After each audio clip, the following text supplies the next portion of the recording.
Hello mga ka-OFW, magandang umaga sa ating lahat. Ayan nga, dahil nandito ako sa Pilipinas ngayon, nagbakasyon.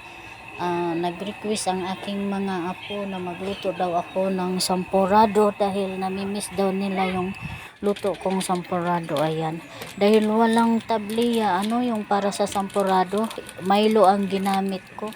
Nilagyan ko ng 3 Milo. Yan, nilagay ko na yung Milo kasi luto na siya. Tapos 1/4 na asukal, yung kulay pula. Ayan. Tapos sabi nila gusto daw nila ng may gatas. Ayan, nagpabili ako ulit ng gatas dyan, yung swak lang na Bear Brand. Tapos dinagdagan ko pala ng 2 Milo kasi kulang pala ito, 3 Milo kulang pala siya. Hindi siya masyadong kasi Milo nga mas maganda talaga yung tabliya ang ilagay mo kasi siya malasa, pero mas malasa din naman itong Milo. Ayan, dahil request ng aking mga apo, ayan, pinagluto ko yung aking mga apo, dito kami sa Batangas City, sa Bagilawa. Ayan.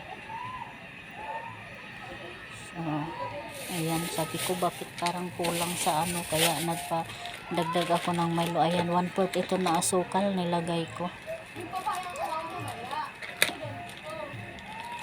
Ayan.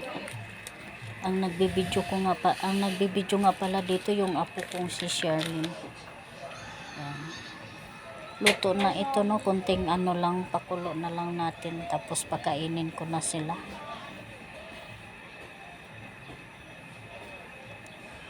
Ayan, hinalo-halo ko para mamix yung asukal. Ayan, nakain ko na sila dahil luto na. Ayan, kumain na ang aking mga apo. Ayan.